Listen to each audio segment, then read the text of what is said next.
ఆంధ్రప్రదేశ్ 5 కోట్ల మంది ప్రజలు చాలా చారిత్రాత్మకమైన తీర్పిచ్చిన రోజు ఇది.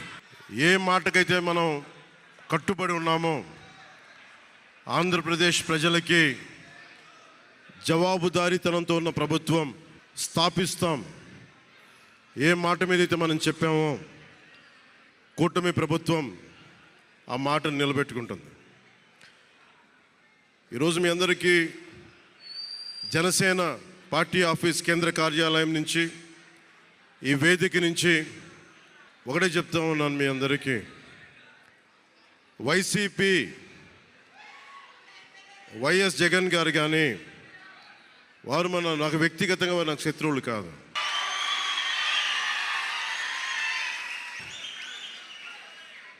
ఓడిపోయారు కదా అని చెప్పి వారిని ఇబ్బంది పెట్టడానికో హింసించడానికో ఈ విజయం కాదు.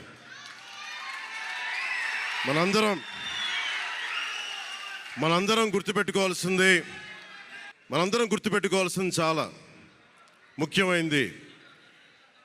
వైసీపీ పార్టీని భవిష్యత్తులో ఇబ్బంది పెట్టడానికి విజయం కాదు.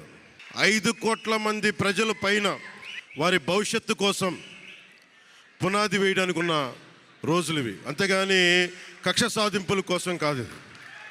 మనందరం ముఖ్యంగా జనసేన పార్టీ నాయకులు కానీ, జనసేన మద్దతుదారులు కానీ, జనసేన వీర మహిళలు కానీ, జనసేన నాయకులు కానీ గుర్తుపెట్టుకోవాల్సింది, ఇది కక్ష సాధింపు సమయాలు కాదు. 5 కోట్ల మంది ప్రజల కోసం పనిచేసే సమయం ఇది. 5 కోట్ల మంది పైచులకు ఆంధ్రప్రదేశ్ విభజన జరిగినప్పటి నుంచి ఈ రోజు దాకా మనం నలుగుతూనే ఉన్నాం. ఆ రోజులు అయిపోయినాయి, ఆ చీకటి రోజులు అయిపోయినాయి. ప్రతి ఒక్కరం బాధ్యతతోటి భవిష్యత్తు తరాల కోసం బాధ్యతని భుజాల మీద వేసుకొని చాలా బాధ్యతాయుతంగా జవాబుదారీతనంతో కూడిన రాజకీయ ప్రభుత్వం, రాజకీయ మనకి ఆలోచన విధానం ఉంటుంది. నేను ఆలోచిస్తూ ఉన్నాను, ఏం మాట్లాడాలి ఈ రోజున అనుకుంటా ఉన్నాను. నా జీవితంలో ఎప్పటిదాకా విజయం తెలియదు నాకు.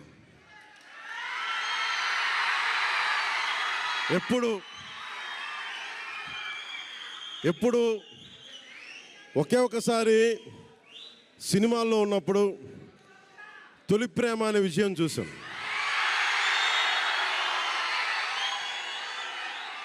ఆ తర్వాత నాకెవ్వరు నేను విజయం సాధించానని కానీ, డబ్బులు వచ్చినాయని కానీ ఏ ఒక్క సినిమా విజయం చెప్పలే నాకు. నా జీవితం అంతా ఎప్పుడు కూడా దెబ్బలు తింటానో, మాటలు పడతానో, తిట్టించుకుంటానో, నేను ఎంత ఎదిగా నాకే తెలియదు. మీ గుండెల్లో ఈ రోజు నన్ను తీసుకొచ్చి 21కి 21 గెలిచే వరకు నాకే తెలియదు.